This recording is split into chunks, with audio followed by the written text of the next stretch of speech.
And some of the harshest criticism is actually coming from Trump's most fervent supporters. Even the QAnon shaman posted, "Fuck this stupid piece of shit, what a fraud."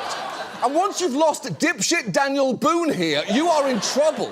And it's understandable why Trump's struggling to get even his own base to take his word for it that there is nothing to see here, because to do so, you essentially have to believe everything we've learned about Trump over the years is irrelevant or sheer coincidence, that all Trump did was repeatedly host Epstein at Mar-a-Lago, have him at his wedding, hang out with him at Victoria's Secret fashion shows, get listed as a passenger on his plane 8 times, joke with him at a party while pointing out hot women and saying something into his ear that got the most grotesque smile in the history of human expressions.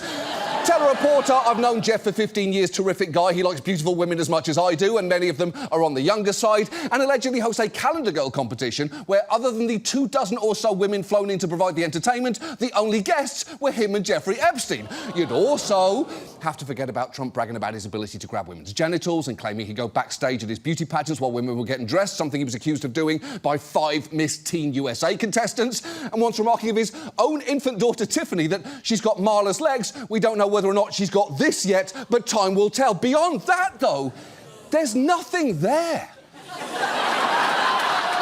Except for a jury finding him liable for sexual abuse, but other than that, there's nothing to see.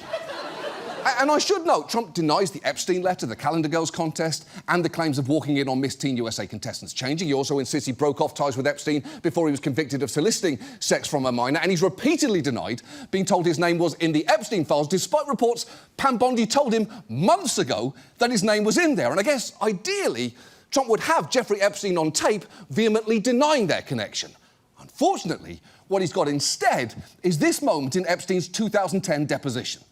Have you ever socialized with Donald Trump in the presence of females under the age of 18?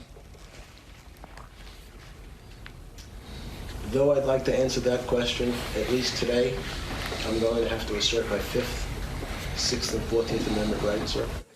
Yeah, not great. If the answer's no, just say that. Instead, Epstein started listing amendments like he was ordering off the value menu. I'll have the number 5, 6, 14, 10, 12, 3, and whichever else means I don't have to break bro code.